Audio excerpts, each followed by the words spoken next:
Ja, hallo liebe Freunde, einen wunderschönen guten Morgen. Heute Morgen in der richtigen Rakete sind wir unterwegs in einem Porsche GT3 RS aus dem Baujahr 2019. Für die, die es interessiert oder die es vielleicht nicht wissen, das ist ja, du musst ein Sicherheitsgurt, der bimmelt laufen die ganze Zeit. Der Bimmel. Oh, das war mein Wort. Ja gut, noch ein bisschen früher am Morgen heute. Also wie gesagt, für die es vielleicht nicht wissen, es gibt ja seit 1999 gibt es diese Cup-Version, da hat Porsche so eine Art Rennserie aufgelegt.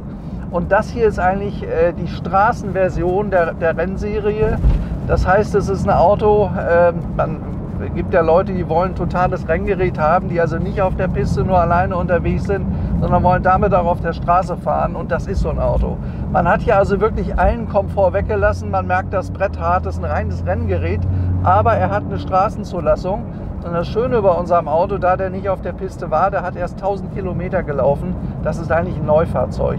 Also man riecht das hier drin, da ist überhaupt nichts abgegriffen, das ist ein neues Auto, das ist jetzt 1,5 Jahre alt. Und ja, ist was ganz Besonderes. Wir zeigen euch gleich mal, was der kann. Das Auto hat eine irre Kraft, hat 520 PS. Die kommen aus einem wassergekühlten Saugmotor, der von 3,5 Sekunden von 0 bis 100 beschleunigt. Das ist natürlich gewaltig, was das Auto kann. Man muss natürlich sehr aufpassen. Also es ist ein reines Renngerät, was man auf zivilen Straßen bewegen kann.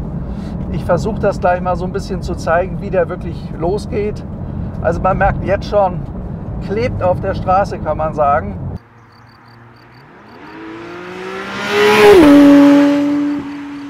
Faszinierendes Auto, obwohl er 1,4 Tonnen wiegt. Ich finde, das ist eigentlich verhältnismäßig viel. Ja, da merkt man, boah. Also man muss dazu eins sagen, der Wagen kann bis 9000 Umdrehungen drehen. Das ist natürlich Wahnsinn, da sind die meisten anderen Motoren kaputt. Und dadurch zieht der natürlich ab wie Wahnsinn. Also, hei.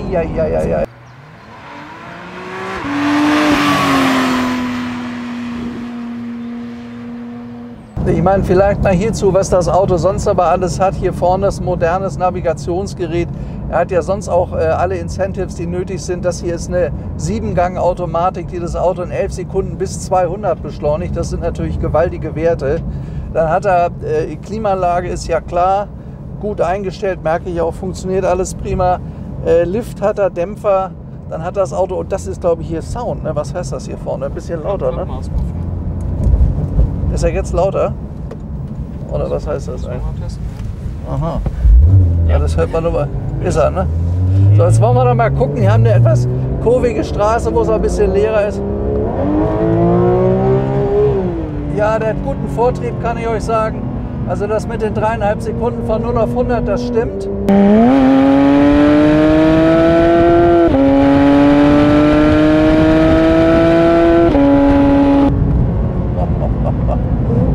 Lieber Herr Gesangverein. Die Bremsen finde ich nicht so gut. Ich habe da jetzt nicht voll drauf getreten, damit du die Kamera nicht verlierst. Aber ich muss sagen, er hat schon wirklich Brause. Ist ein schnelles Auto, macht auch richtig Spaß. Also wer eine Rennversion haben will mit einer Straßenzulassung, muss natürlich auch ein bisschen aufpassen, was die Geschwindigkeitsübertretung angeht. Das ist mit dem Auto sehr, sehr schnell möglich.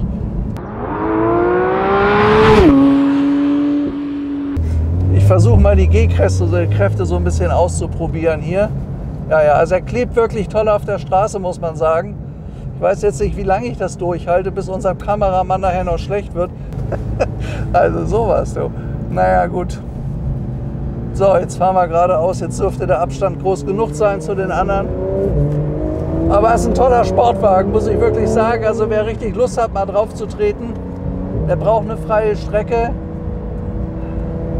Und am besten eine Bundesautobahn, wo es keine Geschwindigkeitsbegrenzung gibt. Aber irrer Sound, also faszinierendes Auto.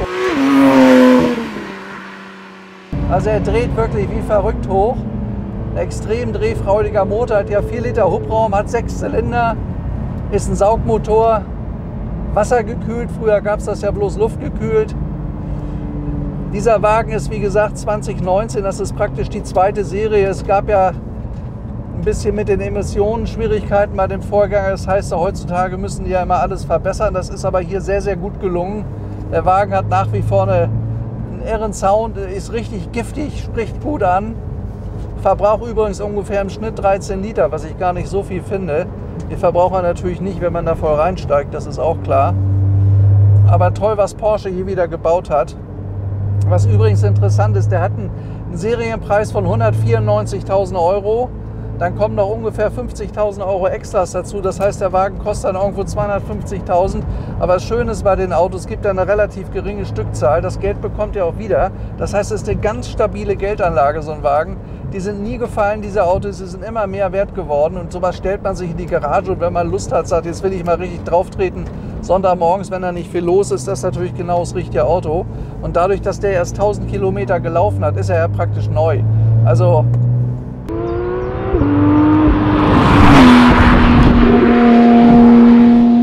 nur auf 100 bergauf. was? Nur auf 100 bergauf. Nee, 0 auf 100 bergauf machen wir nicht. Dann hebt das Ding ab. Wir haben einen riesigen Flügel da hinten dran, damit er schön auf die Straße gepresst wird. Ja. Nein, also Steigung merkt man nicht wirklich bei dem Auto. Wenn ich hier mit dem Vorkriegsauto hochfahre, tue ich mich deutlich schwerer. Aber er klebt ja wirklich an der Straße. Also das ist schon toll. Man erlebt das Autofahren pur. Ich meine, das ist ja auch eine reine Fahrmaschine für Fahrer. Für die Leute, für die Puristen, die richtig Auto fahren wollen, ist das Auto hier der richtige. Und das kann man mit dem Wagen. Und das ist eigentlich auch toll, dass es von so einem reinen Rennwagen, das ist ja eigentlich ein reines Renngerät, dass es hier diese Straßenversion überhaupt gibt.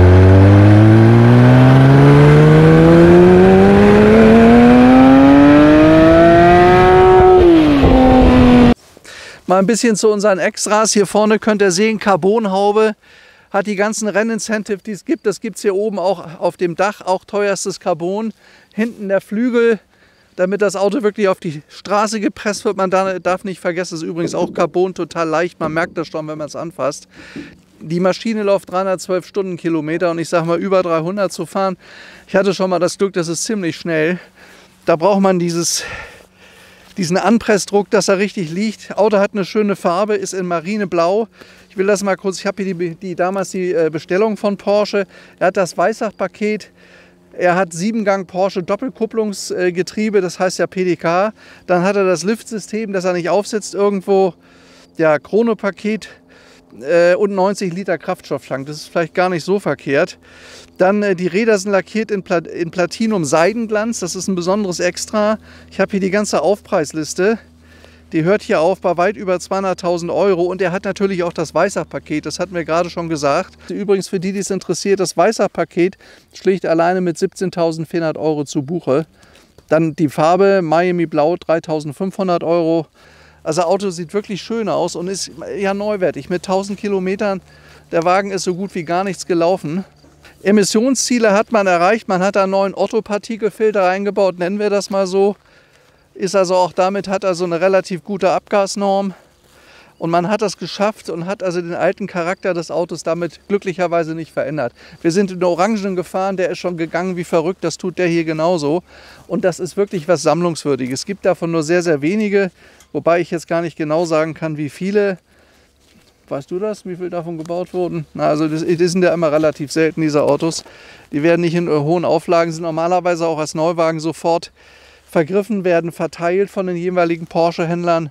Und hier haben wir so ein Stück und 1000 Kilometer gelaufen. Also ich meine, das ist wirklich was für eine Sammlung. Und wenn einer sagt, ich will mal einen richtig scharfen Wagen haben, Sonntagmorgens 5 Uhr, will man ein bisschen sehen, was so ein Porsche kann, der kann das mit dem Wagen wirklich ganz hervorragend machen.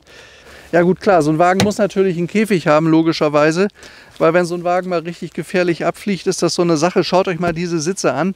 Also absolute Schalensitze sind komplett angepasst. Hier oben fein edel reingestickt, Weissach-Paket RS. Es ist ja ein GT3 RS, so heißt das. Übrigens, die ersten RS hat es ja gegeben 1972, 73, könnt ihr euch vielleicht erinnern.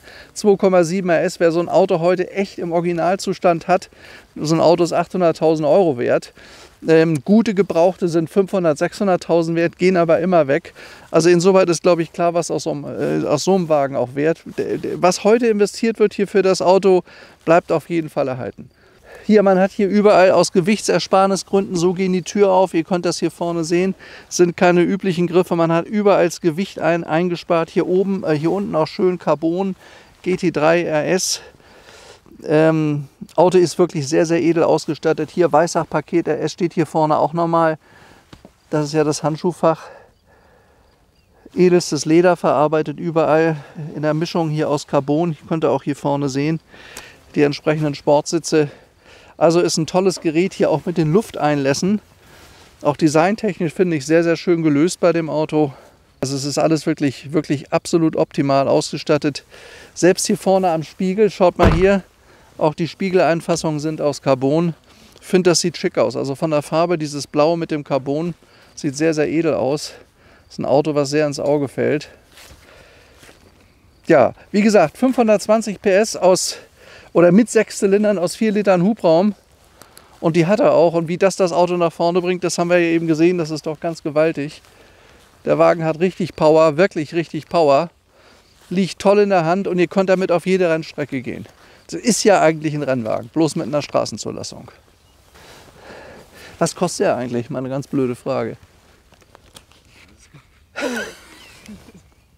Also wir sind ja heute Morgen wirklich wieder ein Team mit Profis hier. Wissen wir gar nicht. Also wir können euch soweit sagen, das Auto kostet auf jeden Fall unter 300.000 Euro. Der Rest muss verhandelt werden, gern beim guten Kaffee bei uns in Beuerberg. Der Wagen steht da. Auto ist wirklich in einem klasse Zustand, kann ich wirklich empfehlen. Ja, mehr weiß ich jetzt auch nicht. Ich glaube, ich kriege wieder ganz blöde Kommentare, weil ich nur Sprüche bringe heute Morgen. Also das mit dem Einsteigen und... Oh Gott!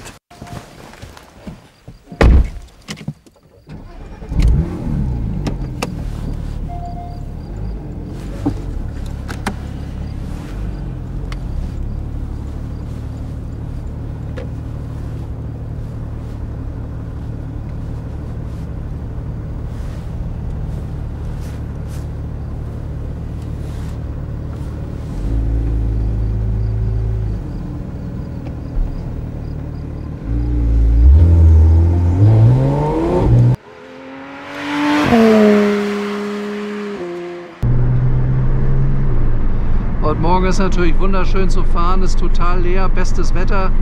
Soll heute heiß werden, deswegen sind wir jetzt früh morgens losgefahren. Da sind wir natürlich noch nicht ganz so eingelaufen wie beim mittäglichen Filmdreh, da ist man einfach mehr fit. Aber jetzt in der Sommerhitze werden wir das immer öfter machen müssen, weil auch die Kameras dann besser laufen. Unsere Kameras, die schaltet sich ab bei einer bestimmten Temperatur und dann können wir nicht mehr filmen, das ist ein Problem. Ja, bretthart gefedert das Auto. Spürt man wirklich, man klebt absolut am Boden. Man merkt, dass der Wagen für den Rennbetrieb gebaut und konzipiert ist. Also eine richtige Fahrmaschine. Also wer richtig Lust hat aufs Autofahren, der ist hier richtig aufgehoben.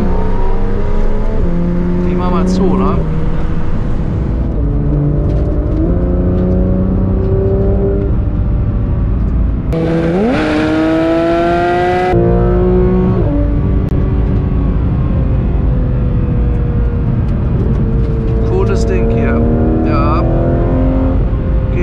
Vorne, ja, muss man sagen. Tolles Autochen. Boah, da merkst du richtig G-Kräfte. Merkst du, wie der klebt? Ja. Boah. Mein lieber Mann hier, der geht aber zur Sache.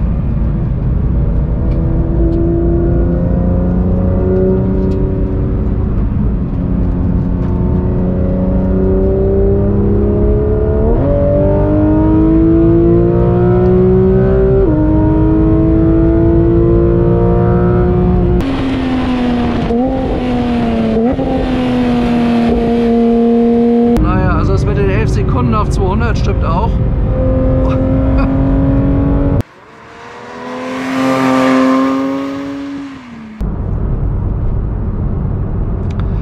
Ja, also ich muss wirklich sagen, macht Fahrspaß, ist eine richtig tolle Fahrmaschine. Was ich ja teilweise ein bisschen schade finde, dass man heute immer wieder über dieses autonome Fahren nachdenkt. Ja, die Leute begreifen gar nicht, dass das was mit Freiheit zu tun hat. Autonomes Fahren heißt ja, dass ich nicht mehr Auto fahren darf. Also ich glaube, dass die Richtung, in die da die Politik geht, nicht unbedingt richtig ist. Immer wer Lust hat, sich autonom fahren zu lassen, dem sei das ja auch erlaubt. Aber die Leute wie ich, die unglaublich gerne Auto fahren, die richtig Freude haben am Autofahren, ich werde mich nie autonom fahren lassen. Egal wohin ich fahre, egal wie weit ich fahre, ich will immer selber fahren können. Und das soll auch so bleiben, denn sonst hätten ja die Firmen wie Porsche, Ferrari, Maserati, die ganzen Sportwagenfirmen überhaupt gar keine Berechtigung mehr zu existieren und ich glaube, das wird es nicht geben. Ich sehe das ja bei uns, wie viel Freude am Auto vorhanden ist bei den Leuten, bei den ganzen Kommentaren, bei den Anrufen, die wir haben. Ihr könnt euch das gar nicht vorstellen. Es schicken mir mehrere Leute Briefe, bedanken sich für die Filme. Das hat mich wirklich gerührt. Also das scheint ja wirklich so viele Leute zu geben, die das begeistert, die das viel lieber abends auf ihrem Fernseher sehen, unsere Filme, als irgendwie so ein Programm von der Tagesschau oder irgendwelche anderen Talkrunden, die man ja jeden Abend sich einschalten kann und nach Beliebigkeit Politik hören kann. Die Leute wollen das Fahraktive. Es darf man nie vergessen, Autofahren, Auto selber fahren hat was mit Freiheit zu tun. Automobil. Und man kann nur den Regierenden empfehlen, sowas, diese Ecke, diese Nische immer zu belassen und das nicht zu verbieten, weil das würde nämlich einen großen Teil der Freiheit den Leuten wegnehmen und das hielt ich für keine gute Idee. Tja, das war nochmal so ein kleiner Schlussspurt. Also ich kann euch sagen, der bringt einen sehr, sehr schnell nach Hause, der Wagen. War wirklich eine tolle Probefahrt. Wir sind ungefähr 18 Kilometer gefahren, also der Wagen hat mal gezeigt, was er wirklich kann. Ich kann nur sagen, das ist absolut beeindruckend, was dieser Wagen nach vorne geht. 3,5 Sekunden bis 100. Ich möchte mich jetzt von euch verabschieden. Bis zum nächsten Mal. Unser nächster Dreh, der wartet schon heute Nachmittag. Ich hoffe, ihr habt weiter Spaß dabei mit mir beim Mitfahren. Ich wünsche euch alles Gute. Euer Stefan Luftschützen auf eine gute Saison. Ciao, bis zum nächsten Mal.